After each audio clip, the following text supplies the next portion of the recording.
It is for freedom that Christ has set us free. Stand firm then, and do not let yourselves be burdened again by the yoke of slavery. Mark my words, I, Paul, tell you that if you let yourself be circumcised, so I notice that Paul is speaking in parables, okay? He is speaking in parables, and those who can hear will hear. My words, I, Paul, tell you that if you let yourselves be circumcised, Christ will be no value to you at all. Again, I declare to every man who lets himself be circumcised that he is obligated to obey the whole law. You who are trying to be justified by the law have been alienated from Christ. You have fallen away from grace. For through the Spirit we eagerly await by faith and righteousness for which we hope. For in Christ Jesus, neither circumcision nor circumcision has any value.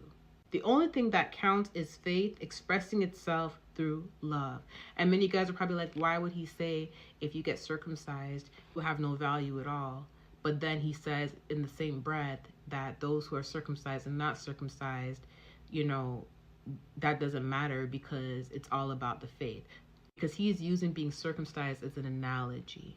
And he is speaking in parables, and he is talking about the people that want you to conform to their ways, to their patterns, even the false believers that want you to conform and want you to be under the yoke of slavery to the law, and you lose your freedom because of that. And that's why he mentioned earlier that there are people who are false believers that will spy on those who have the freedom through Christ, who have the Spirit, and they will spy on you and try to put you back into slavery. Now, let me continue.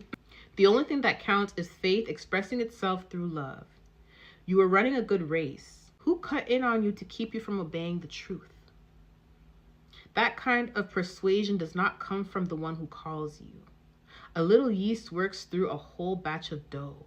I am confident in the Lord that you will take no other view.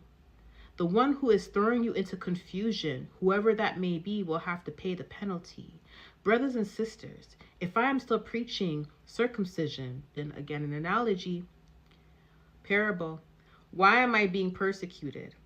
In that case, the offense of the cross has been abolished. As for those agitators, I wish they would go the whole way and emasculate themselves, okay? So now being led by the Spirit. You, my brothers and sisters, were called to be free. Do not use your freedom to indulge the flesh. Rather, serve one another humbly in love. For the entire law is fulfilled in keeping this one command.